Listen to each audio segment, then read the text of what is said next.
악화된 수질 때문에 영산강의 퇴적토를 준설하자는 얘기 끊임없이 제기되어 왔습니다. 하지만 현재 진행되고 있는 영산강 사업 구간에서는 오염된 퇴적토가 거의 없는 것으로 광주 MBC 취재 결과 드러났습니다. 영산강 준설 공사로 수질을 개선할 수 있을지 의문이 커지고 있습니다. 김철원 기자입니다. 덤프트럭이 준설토를 실어 나르느라 바쁩니다. 상습 침수 피해 농지에 준설토를 쌓아 홍수 때 침수 피해를 막아보겠다는 것입니다. 농업용으로도 쓸 수 없다던 영산강.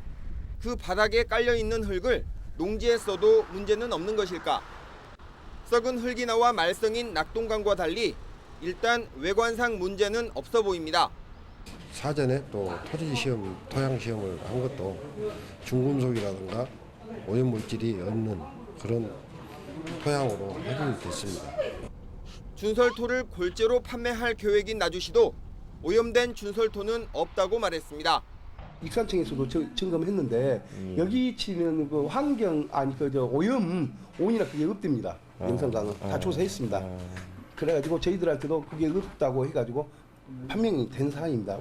영산강 강 바닥 시루를 채취해 실시한 환경 영향 평가에서도 오염물질이 대부분인 오니, 즉 썩은 흙은 영산강 사업 준설 구간 중에서는 없는 것으로 나타나 있습니다. 중금속은 토양오염 기준을 밑돌고 있고 COD 등도 미국 기준으로 봤을 때 문제가 없는 것으로 돼 있습니다. 영산강 하구뚝 인근의 영산호입니다. 수십 년 동안의 오염물질이 쌓여있는 영산호는 기형 물고기가 나올 정도로 수질이 최악입니다. 그러나 정작 이번 영산강 사업에서는 준설 대상에서 빠져 있습니다. 약 6천만 톤의 그 퇴적물 원이가 영산호 안에 쌓여 있습니다. 이것을 이제 제거하기 위해서는 1조가 넘는 예산이 들고 또 그것을 이것은 준설해가지고 뭘 좀 씻거나 해가지고 다른 골재로 쓸 수 있는 게 아닙니다.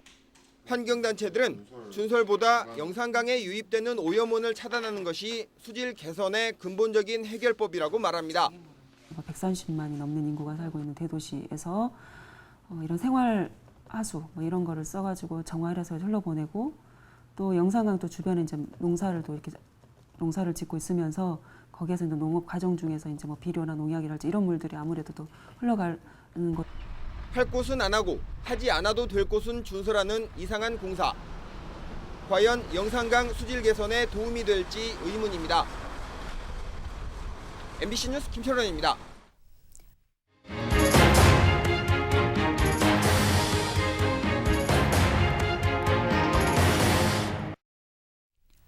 영산강에 보가 세워지면 물 그릇이 커져서 수질이 좋아질 것이라는 게 정부의 기대입니다. 하지만 전문가들은 죽산보, 승천보가 수질을 악화시킬 것이라는 것은 영산강 하구뚝에서 이미 증명됐다며 맞서고 있습니다. 보도에 김철원 기자입니다. 영산강 본류에 들어서는 높이 9m의 승천보. 정부는 거대한 댐과 같은 보가 들어서면 수량이 늘어나 영산강의 수질이 개선될 것으로 기대하고 있습니다. 하천보를 설치하면서 수량은 확보가 됐다. 양을 확보를 해서 희석을 시키는 희석수로는 유효하다고 볼 수가 있습니다. 하지만 전문가들의 생각은 다릅니다. 강의 수질을 결정하는 것은 물의 양이 아닌 일정 수준 이상의 물의 흐름이라는 것입니다. 영산호가 왜 물이 나빠지냐면 물이 가둬놓기 때문에 나빠지는 거거든요. 영산강 하구뚝과 경기도 시화호 방조제의 사례에서 교훈을 얻어야 한다는 주장도 있습니다.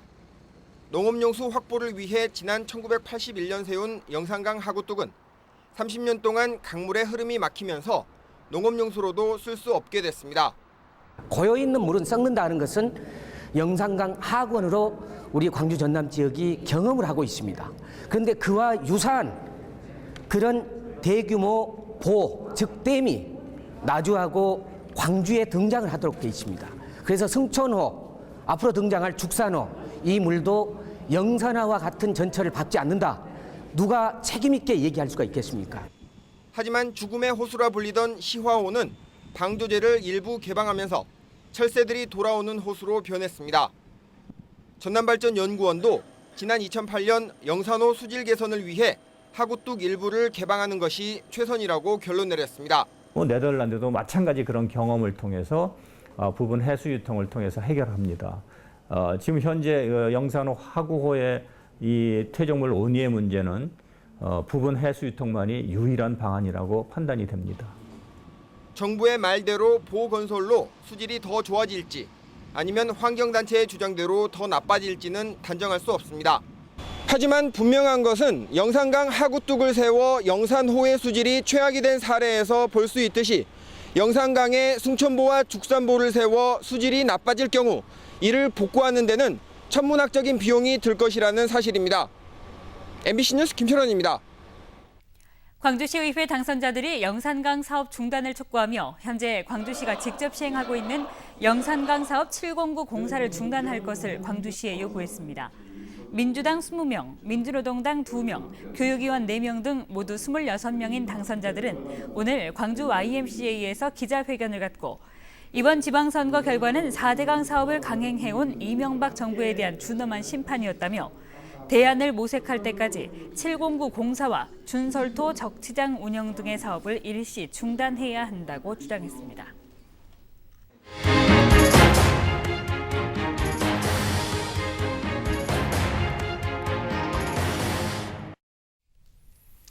보나 준설공사로 대표되는 영산강 사업, 그러나 투입되는 예산만 보면 수질 개선보다는 홍수 방어 쪽에 무게가 실려 있습니다.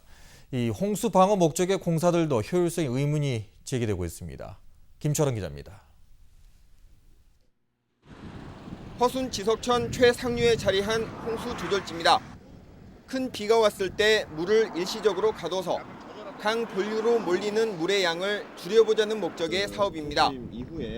현재 주민 보상 작업이 한창인데 4대 강 중 유일하게 영산강에서만 시행되고 있습니다.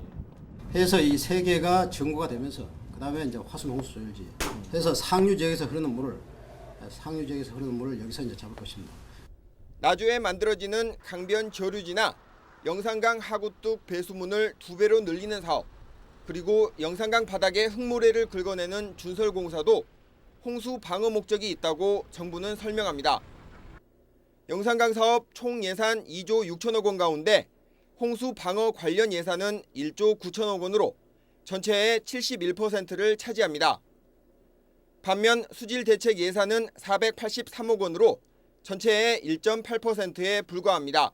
홍수 조절지, 그다음에 농업용 저수지, 그리고 이제 하구뚝 구조를 이제 개선하는 하구뚝의 배수 관물 확장하는 이제 이런 사업 내용으로 되어 있는 사업인데 이거는 다 수질 개선하고는 다 무관한 내용입니다. 그 이름은 영산강 살리기 사업인데요.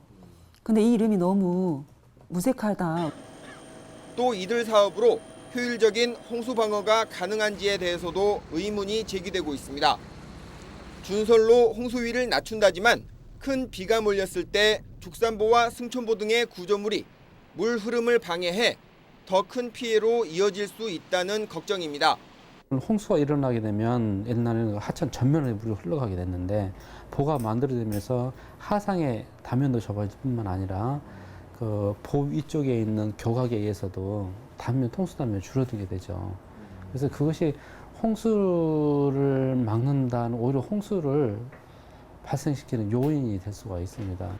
영산강의 경우 정부가 발표한 자료를 보면 하천 정비율이 이미 1998년 98%에 이르는 등 홍수 방어 목적의 공사를 더 할 필요가 없다는 주장도 제기되고 있습니다. 홍수 예방 효과가 조금 증가한다 이렇게 설명할 수는 있는데요. 한편으로 봤을 때 엄청나게 많은 그와 같은 막대한 예산을 들여서 아주 미미한 그런 저감 효과를 이렇게 나타내는 것을 그렇게 크게 과장할 필요가 있는가? 또 영산강의 홍수 피해는 지방하천이나 소하천 등 주로 지류에서 발생하는데도 영산강 사업은 본류 위주로 사업이 집중되고 있다는 비판도 있습니다. 홍수 방어 관련 예산이 대부분을 차지하는 영산강 살리기 사업.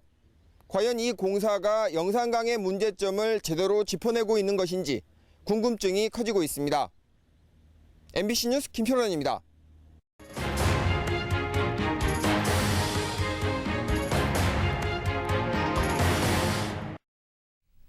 정부가 내세우는 영산강 사업의 중요 목표 중 하나가 바로 가뭄 극복입니다.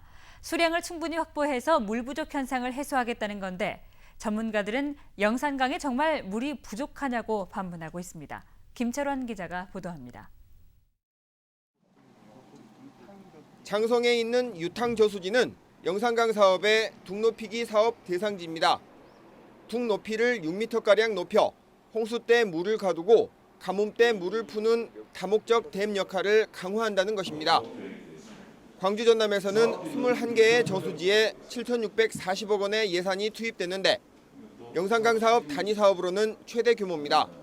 영산강 기본적으로 수량이 부족한 강에서 산업도 가장 물을 많이 필요한 산업이 발전돼 있고 또 사람도 많이 살고 하기 때문에 1인당 물 부족 현상으로 보면은 가장 심각한 강이 아닌가 이렇게.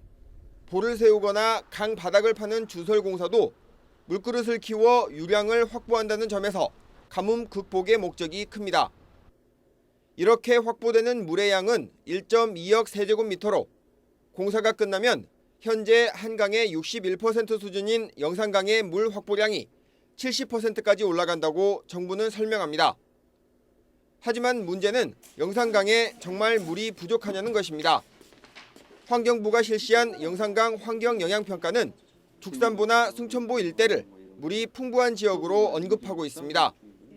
강물을 식수로 쓰는 낙동강 등 다른 강과 달리 영산강은 강물을 식수로 사용하지 않습니다. 이것은 영산강이 갈수기 때 조금 마르더라도 지역민들이 먹고 마시는 데는 별 영향이 없다는 것을 뜻합니다.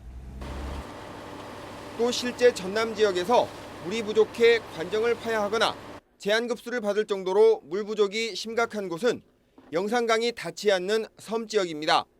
가뭄은 어디에 드는가 하면은 주로 산골짝, 이렇게 아주 상류란 말이죠. 그다음에 전라남도라 이제 전라도를 기준으로 보면 도서지방, 섬지방, 그다음에 해안가 연안지방입니다. 영산강 본류에 있는 광주, 나주, 예를 들어서 한평, 무안 가뭄 들지 않습니다. 전문가들은 지금 필요한 것은 강물의 유량을 늘리는 것이 아니라 상수도 보급률의 도농 간 격차를 줄이고 낭비되는 물을 줄이는 계획을 짜는 것이라고 강조하고 있습니다. MBC 뉴스 김철원입니다.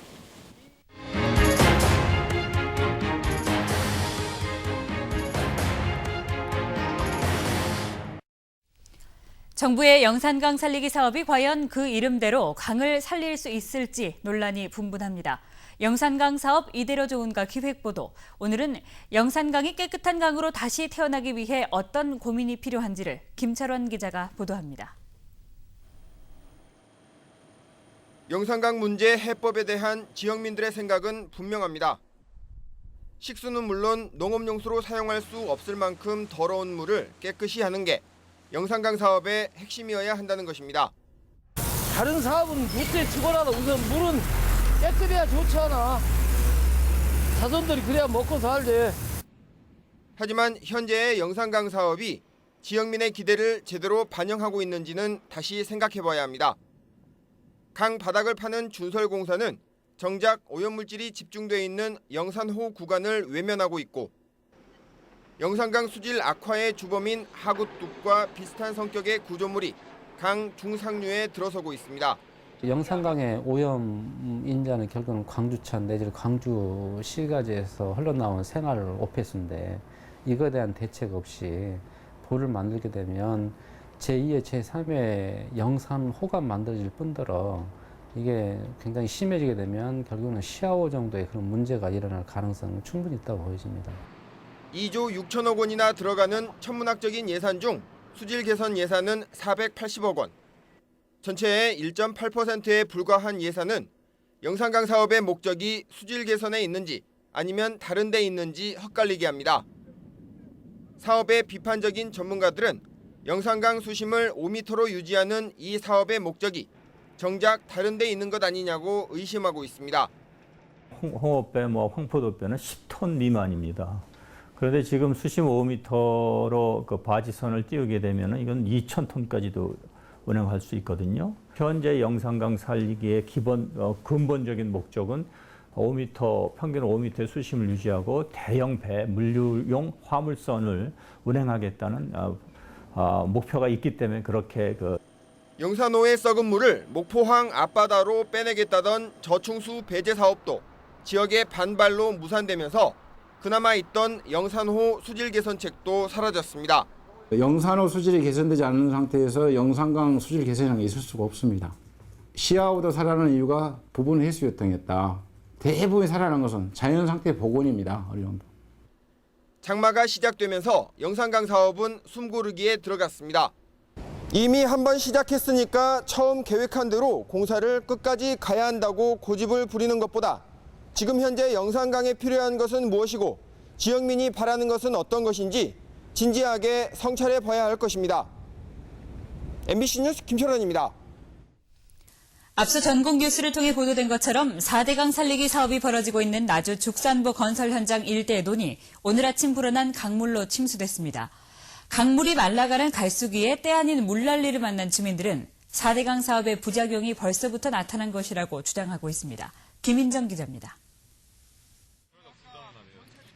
보리가 자라고 있는 논에 물이 가득 차 있습니다. 어제와 오늘 내린 비로 영산강 지류가 범람했기 때문입니다. 농민들은 보리 농사를 망치게 됐다고 울상입니다.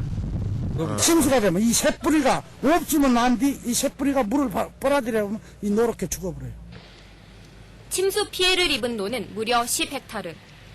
주민들은 영산강에 죽산보가 건설되면서 빚어진 인재라고 주장하고 있습니다. 기존 물을 이렇게 돌려서 빼고 있단 말이에요. 돌려서 빼는 그 수로가 아주 좁아요. 영산강 죽산보는 영산강 본래 물길을 막고 우회 물길을 만들어 강물을 돌리고 있습니다. 강바닥에서 퍼낸 흙을 실어 나르기 위해 중장비와 트럭 등이 다니는 길을 임시로 낸 뒤 강관으로 강의 물길을 이어주는 방식입니다. 하지만 강관에 부유 물질이 쌓이면서 물길이 막혔고 비까지 내리면서 영산강의 수위가 높아져 물이 역류한 것입니다. 위에서 나오는 나뭇가지라든가 또 어떤 이물질 이런 것이 관이 작다 보니까 자꾸 이제 막혀요. 게다가 인근에 설치된 배수펌프장이 제때 가동되지 않아 피해가 커졌습니다. 어제와 오늘 나주 지역에 내린 비는 35mm 남짓. 갈수기에 물난리를 만난 주민들은 보가 완공되면 강물의 수위가 훨씬 높아져 침수 피해가 잦아질 것이라며 4대강 사업의 부작용을 호소하고 있습니다. MBC 뉴스 김인정입니다. 영산강 사업으로 승천보와 죽산보가 세워지면 지하수 수위가 높아져서 이 일대가 상습 침수 지역이 될 가능성이 크다는 연구 결과가 나왔습니다. 침수 면적이 당초 정부 안보다 최고 8배 이상 넓을 것으로 나타났습니다. 김철원 기자입니다. 지난달 영산강 죽산보 일대 보리밭 15헥타르가 35mm 남짓한 비에 침수되는 피해가 났습니다. 공사 도중 영산강 물이 역류한 탓이었는데 주민들은 보가 완성돼도 영산강 수위가 높아지면 침수 피해가 일상화될 것이라고 걱정하고 있습니다. 얘가 습지가 될 우려가 많아요. 그렇지 않겠습니까? 밑에가 순전 자갈치인데. 주민들의 이 같은 걱정이 기후에 그치지 않을 것이라는 전망이 나왔습니다. 관동대 박창근 교수팀과 인제대 박재현 교수팀은 영산강 보공사가 끝나면 강 수위가 상승하는데 이것이 지하수 수위도 끌어올려 결국 이 일대가 침수될 것으로 예측했습니다. 수평을 유지하려는 물의 특성상 강 수위가 높아지면 지하수 수위도 함께 높아지기 때문인데 죽산보 일대 농경지의 지하수위는 최고 4.2m가 높아지는 것으로 조사됐고 승천보 일대는 최고 4m가 높아질 것으로 예측됐습니다. 죽산보 관리소니까 3.5m이기 때문에 좀 영향을 상당히 좀 미칠 것으로 보이는 것 같습니다. 영향이라면 어떤 그 침수의 영향이 좀 이렇게 될 경우 침수 면적은 죽산보가 4.5제곱킬로미터, 승천보가 5.1제곱킬로미터로 당초 정부안보다 죽산보는 3배, 승천보는 8배 이상 넓은 것으로 나타났습니다. 그 마스터 플랜 자체를 수립하는데 절대적으로 시간이 부족했습니다. 6개월 정도. 그 정도 시간 속에서는 지하수 영향을 정밀하게 평가할 수 있는 단계가 아니었어요. 그런 어떤 절차를 밟을 수가 없이 낙동강 하만보의 경우 지하수위 상승에 따른 침수 피해 면적을 잘못 예측한 사실이 인정돼 정부가 보호 재설계에 들어간 상태입니다. 침수 피해 면적이 정부안보다 최고 8배 이상 넓은 것으로 예측된 영산강의 경우도 대책 마련의 목소리가 높아질 것입니다. 영산강에 보가 세워지면 지하수 수위가 높아져서 이 일대 농경지가 상습 침수 지역이 될 가능성이 높다는 보도를 해드렸습니다. 침수 예상 지역에는 농경지뿐만 아니라 마을도 포함되어 있어서 주민들의 걱정이 크다고 합니다. 김철원 기자가 취재했습니다. 죽산보 공사 현장에서 1.5km 정도 떨어진 곳에 위치한 나주시 왕곡면 신흥부락은 영산강 바로 옆 평야 한가운데에 있는 작은 마을입니다. 강 바로 옆 평야 한가운데 자리 잡은 것은 농사의 편리성 때문이었는데 바로 그 이유로 홍수 때마다 침수 피해를 걱정해 왔습니다. 하지만 이제는 지하수를 걱정해야 할 처지입니다. 관동대 박창근 교수팀의 조사 결과 죽산보가 세워지면 마을에 침수 피해가 예상되기 때문입니다. 죽산보 공사가 끝나서 영산강의 수위가 지금보다 최소 3m 이상 높아지게 되면 이 일대 농경지와 농경지 한가운데 자리 잡고 있는 이 마을의 지하수 수위도 최소 3m 이상 높아지게 될 것으로 예상되고 있습니다. 주민들은 지하수로 침수된 논에 둘러싸여 마을이 고립되거나 최악의 경우 마을 자체가 침수되지는 않을까 걱정하고 있습니다. 또 평생을 또 삶의 터전으로 살아왔는데 이 동네를 떠야 되지 않나 그런 불안감에 그렇게 휩싸이고 있습니다. 저희 부락 주민들 자체가. 환경단체는 지하수 상승으로 인한 침수 피해가 생각보다 심각하다는 조사 자료를 영산강 사업 저지 소송에 이용한다는 계획입니다. 현재 상황에서는 그게 문제가 되지 않지만 인위적으로 이 관리 수위를 높이고 그걸 항상 유지하려고 했을 때는 그 물이 또 이렇게 지하수를 또 이렇게 상승시키는 그런 결과를 만든다는 거죠. 하지만 국토해양부는 죽산보와 승천보 일대 토질이 점토층으로 지하수의 침투가 쉽지 않고 배수 능력을 키우면 큰 문제가 없다는 입장입니다. 저희가 검토한 거에 따르면 그만큼의 상승이 없고, 그러니까 지표면 밑에서의 상승이 있을 것이고, 그 대신 이제 관리수위와 죽산보 같은 경우 그런 문제 있으니까 그런 부분은 배수 펌프장이나 배수문으로 어느 쪽 말이 맞는 것인지 지금이라도 철저한 조사와 분석이 필요하다는 지적이 일고 있습니다. 여러분 안녕하십니까. 광주 MBC 뉴스데스크입니다. 영산강 일부 구간에 며칠째 누런 흙탕물이 흐르고 있습니다. 영산강 사업 중 하나인 준설 공사 때문에 나타나고 있는 현상인데 공사가 본격화되면 영산강 전 구간으로 확대될 것이 예상됩니다. 김철원 기자입니다. 비가 온 것도 아닌데 영산강 물 색깔이 누렇습니다. 영산강 사업 4공구에서 추진되고 있는 하천 준설 공사 때문입니다. 본격적으로 강 바닥을 파내기에 앞서 물막이 작업을 하고 있는데 이 과정에서 흙과 모래가 조금씩 흘러나온 것입니다. 물막이 공사 지점을 기준으로 비교해보면 공사 때문에 물이 얼마나 흐려졌는지를 확연히 알 수 있습니다. 오랜만에 와서 해보니까 막 찌꺼기들이 이렇게 많고 찌꺼기도 너무 들어온 것 같아요 물이. 시공업체가 토사를 걸러내기 위해 오탁 방지막을 설치했지만 별 소용이 없습니다. 오탁 방지막으로부터 하류 쪽으로 약 500m쯤 떨어진 영산강의 물 색깔은 여전히 누렇습니다. 토사를 걸러주는 오탁 방지막의 성능이 그리 효과적이지 않다는 것을 보여주고 있습니다. 시공업체는 영산강 물이 탁해진 것은 일시적인 현상이라며 물막이 공사가 끝나 본격적으로 강 바닥을 긁어내는 준설이 시작되면 물 색깔이 정상을 되찾을 것이라고 말했습니다. 양쪽을 다 틀어막고 안에서 작업하는 거기 때문에 크게 문제되지는 않아요. 죽산보, 승천보 공사와 함께 영산강 살리기 사업의 핵심으로 꼽히는 하천 준설 공사는 다음 달부터 영산강 모든 공구에서 본격적으로 시작될 예정입니다. 영산강에 나타난 누런 흙탕물이 앞으로 이곳에 나타날 큰 변화를 예고하고 있습니다. MBC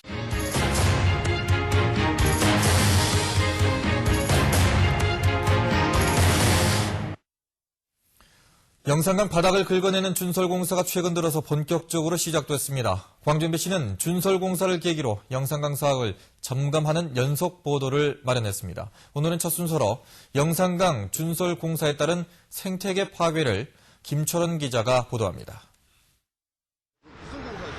준설 준비 작업이 한창인 영산강 한가운데에서 중장비가 움직입니다.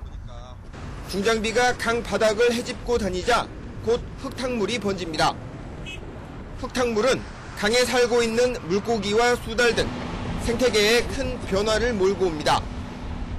바닥에 가라앉아 있다가 중장비로 인해 떠오르게 된 토사는 물고기 아가미에부터 후 곤란을 일으킬 수 있습니다. 준설로 하천 바닥의 지형이 바뀌면 생물들의 산란장이 사라지고 먹이사슬 관계에도 큰 변화가 예상됩니다. 하천의 이 바닥에 사는 이 부착조류라든지 절생물이라든지 수소곤충이라든지 이런 것들이 탁수리면서 매몰이 되면서 없어지게 되면은 이런 것들을 먹고 사는 물고기들이 또 줄어들기 때문에 더 큰 문제는 영산강 준설공사가 대부분의 구간에서 이루어지는 다음 달부터는 하천 생물들이 공사를 피할 수 있는 서식지 자체가 사라진다는 점입니다. 시공업체들은 흙모래나 오염물질을 걸러내는 오탁 방지막을 설치하고 있지만 큰 효과를 기대하기는 어렵습니다.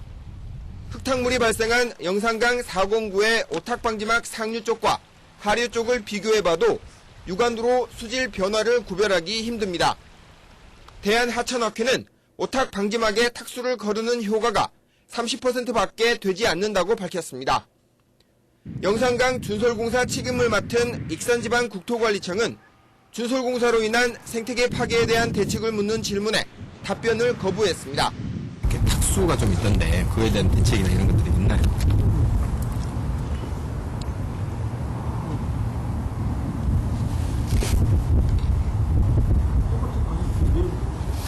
그만할게요.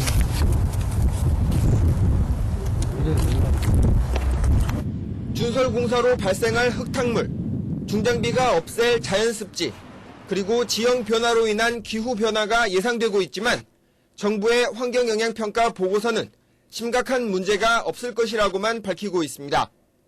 MBC 뉴스 김철원입니다.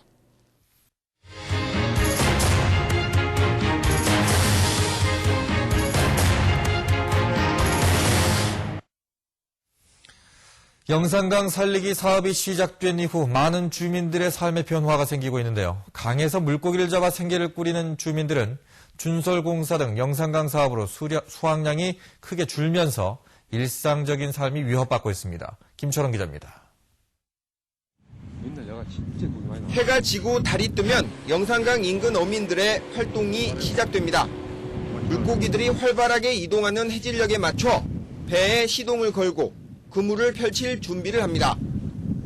40년 전 영산강이 하구뚝으로 막히기 전에는 하루 저녁에 장어와 복어, 쏘가리 등 300-400kg은 너끈히 잡아 올렸다고 합니다. 장어를 주로 많이 잡았어요. 학원 막기 이전에는 자연산 장어. 그리고 이제 또 이렇게 봄에 되면 한식복, 또 고구, 이파 이렇게 철다가도 복이 올라오거든요. 항복이란 것이. 그물을 친 다음 날 아침 강을 다시 찾았습니다. 그물을 올려보지만 대부분 허탕입니다. 어민은 이제 하루 10kg을 잡기도 쉽지 않다고 말합니다. 축산복 공사가 시작된 이후 물고기가 크게 줄었고 얼마 전 준설공사가 시작된 이후에는 어획량이 더 크게 줄었습니다. 이렇게 공사한 이후로부터 계속 어획량이 떨어지고 있어요. 그러다가 또 이번에 그 구정물이 그 앞선 주 금요일 날 나온 이후로부터 거의 더 안 나와버려요. 어민들은 이제부터가 문제라고 말합니다. 영산강 내수면어업 종사자들은 보호 공사가 끝나 물고기들이 보 안에 갇히고 수질마저 나빠지면 생계가 영영 끊기지는 않을까 걱정하고 있습니다. 이곳 어민들은 영산강 살리기 사업을 그 누구보다 기대했던 사람들입니다.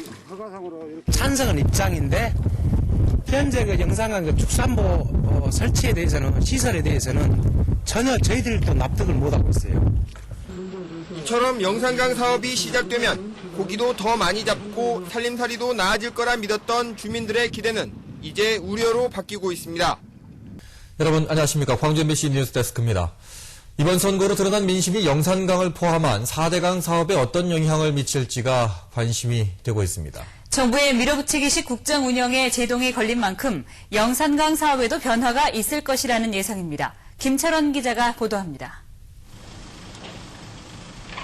영산강 209 죽산보 공사 현장입니다. 콘크리트 구조물이 높이를 더해가고 있습니다. 강에 떠있는 준설선이 강 바닥에서 흙을 빨아올리고 있는데 이 때문에 강물은 누런 황토빛입니다. 영산강 509 나주대교 인근입니다. 준설 작업을 위한 가물막이 작업을 하느라 영산강 둔치에는 푸른 습지가 사라졌고 대신 중장비 자국만이 어지럽습니다. 공사 관계자는 이번 선거가 영산강 사업에 직접적인 영향을 미치지는 않을 것으로 전망했습니다. 4대강 사업 자체가 홍수강 나를 수 있는 국민들한테 그렇게까지 지역적인 예산이 되고 서구당시 그렇게 되지는 않을 거라고 생각을 해요. 실제로 정부의 기조가 바뀌지 않는 한 국책 사업을 새로 뽑힌 자치단체장들이 중단시킬 수는 없습니다. 그러나 김두관, 안희정 당선자 등 이번에 당선된 자치단체장들이 4대강 사업 중단이나 전면 재검토를 요구하고 있는 것은 정부로서 큰 부담입니다. 강훈태 광주시장 당선자도 보나 준설공사로 대표되는 영산강 사업에 반대한다는 의사를 분명히 했습니다. 현지 지자체장의 협력이나 이런 게 없으면 또 어려운 게 지금 현재 이 4대강 사업, 영산강 사업입니다. 또 구체적으로 지금 영산강 사업에서 몇 개 공구는 전남도하고 광주시가 공사를 하게끔, 발주를 하게끔 되어 있고 했고 이렇게 좀 되어 있기 때문에 영산강 살리기 사업은 장마철이 시작되는 오는 20일부터 공사를 잠시 멈추고 숨고르기에 들어갑니다.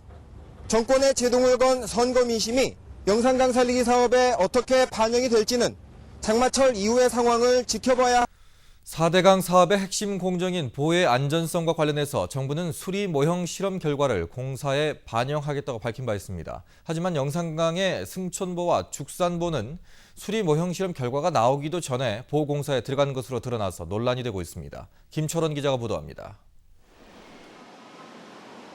낙동강에 설치되는 달성보를 50분의 1로 축소한 모형입니다. 실제 강 모양과 보 구조물을 축소 모형으로 만든 뒤 물을 흘려보내는 방식으로 진행됩니다. 홍수 때 보 구조물이 안전한지, 주변 지역에 어떤 영향을 미치는지 등을 알아볼 수 있는데 정부는 그동안 실험 결과를 공사에 반영하겠다고 여러 차례 공언했습니다. 하지만 정부가 약속한 3월, 4월을 보낸 지금까지도 영산강 죽산보와 승천보의 수리 모형 실험 결과는 나오지 않고 있습니다.